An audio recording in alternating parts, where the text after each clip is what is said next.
The basis of propaganda is a very simple idea: stimulus response. If you've ever taken a high school or introductory college psychology course, you're probably familiar with the concept of stimulus response.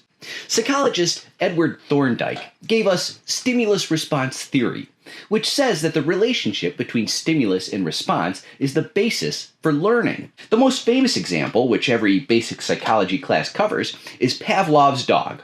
You probably already know about it, but just in case you don't, a Russian scientist named Ivan Pavlov performed an experiment where he rang a bell every time he fed his dogs. Eventually, he could get the dogs to start salivating in expectation of food just by ringing the bell. This is known as classic conditioning and is the foundation of modern psychology. Thorndike built off of this to develop his own law of effect, law of exercise, and law of readiness, which are the basis for stimulus response theory.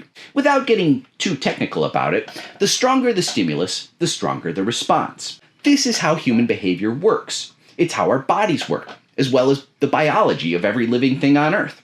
Stimulus: I feel hungry. Response: I eat something. I stay alive another day.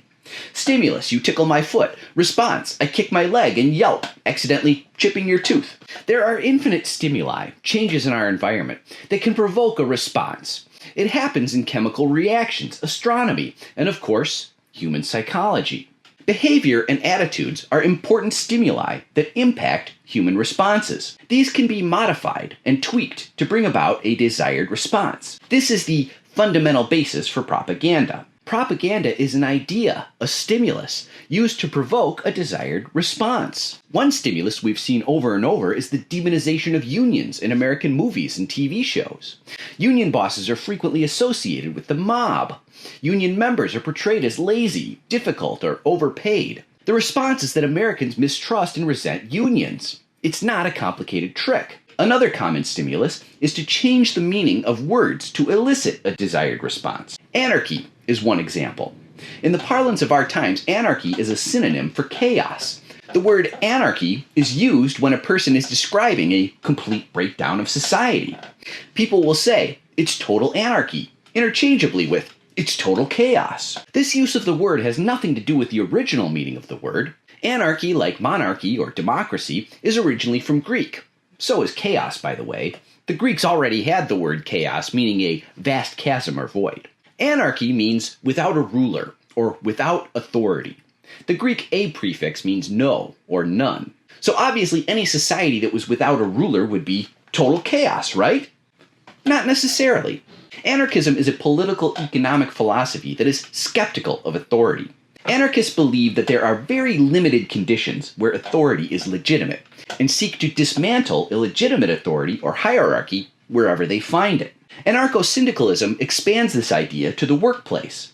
Anarcho-syndicalists believe that instead of rich capitalists owning everything, worker syndicates should have control over all operations and decision-making. These worker syndicates are democratically operated, controlled by the workers. One can see how in the eyes of the ruling class, replacing the existing hierarchy with workplace democracy would seem chaotic.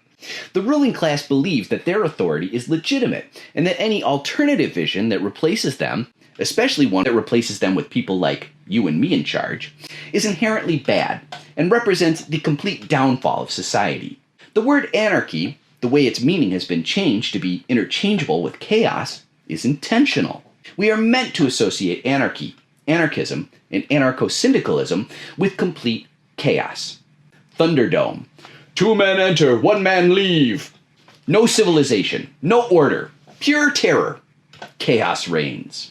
Stimulus. Call anarchy into question by equating it with the downfall of civilization. Response. The majority becomes frightened of anarchism without even realizing why. The same trick has been used against, you guessed it, communism. Communism, as I hope you've learned by now, is when workers own the means of production. The workers own work. Inmates running the asylum, am I right? Wrong! The stimulus of anti-communism makes communism seem terrifying. The stimulus of anti-communism is to make the very concept of workers owning their workplace, having ownership of it, the worst, most un-American idea imaginable. Why do we treat communism as though it's one step away from Satanism? Because we have been psychologically conditioned to do so. over a century of stimulus response at work. But it is still possible to rewire your own brain. Critical thinking is the most necessary skill you need to interrupt stimulus response conditioning. That's why the Department of Education is under attack. Authoritarians don't want critical thinkers or people who know history. It's like the great historian Howard Zinn said, "If you don't know history, it is as if you were born yesterday. And if you were born yesterday, anybody up there in a position of power can tell you anything." This is part 4 of my propaganda series. Please check out my profile page to find the propaganda playlist. Please also like, follow, favorite, repost, and subscribe to my Substack so you can have my posts sent directly to your inbox. Let's make them pay.